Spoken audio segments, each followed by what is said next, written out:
2021년 4월 23일 새벽 묵상입니다. 오늘 함께 나눌 하나님의 말씀은 출애굽기 9장 7절 말씀입니다. 바로가 사람을 보내어 본즉 이스라엘의 가축은 하나도 죽지 아니하였더라. 그러나 바로의 마음이 완강하여 백성을 보내지 아니하니라. 중국 내지 선교사 허드슨 테일러가 이런 말을 하였습니다. 음악회가 끝난 뒤에는 피아노를 조율하지 않습니다. 연주를 시작하기 전에 조율해야 맞습니다.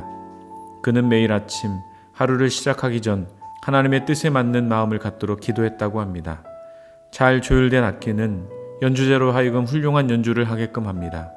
이처럼 하나님의 뜻대로 조율된 마음을 지닐 때 하나님께서 우리의 삶을 존귀하게 사용하여 주실 줄 믿습니다.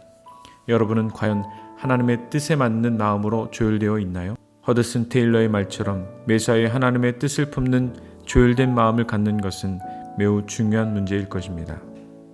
오늘 본문의 말씀 2절에서 7절까지는 다섯 번째 재앙을, 8절에서 12절까지는 여섯 번째 재앙에 대한 일을 기록하고 있습니다.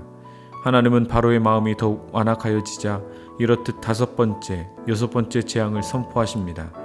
다섯 번째 재앙은 가축들에게 돌림병이 생긴 재앙으로 그 돌림병으로 인하여 말과 나귀, 낙타와 양, 그리고 특별히 애굽 사람들이 신성시하는 소까지도 죽게 된 일입니다.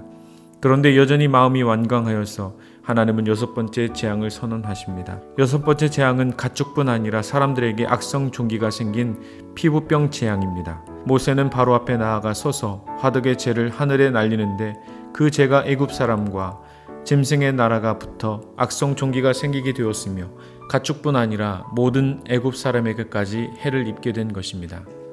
사랑하는 성도 여러분, 바로가 품었던 완악함은 곧 하나님의 진노를 사게 되었습니다. 그리고 진노로 말미암아 애굽 땅에 재앙이 선포되었고 재앙은 짐승과 그 짐승을 기르는 모든 애굽 사람 그리고 바로의 측근들에게까지 해를 입게 된 것입니다. 재앙이 애굽 땅에 선포된 단 하나의 이유는 바로의 완악함 때문이었습니다.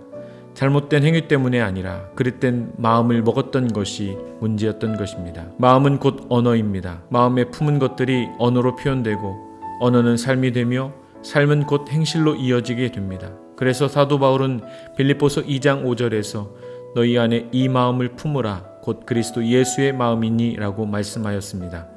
성도 여러분, 오늘 하루 하나님 앞에 합당한 마음을 품는 결단이 우리 모두에게 있기를 기도합니다. 허드슨 테일러의 표현처럼 하나님이 사용하시기 좋은 마음으로 조율되어야 어떤 일이든 어떤 상황에서든 하나님이 사용하실 수 있는 것입니다. 우리의 마음이 예수님을 닮기를 주님의 이름으로 기도합니다.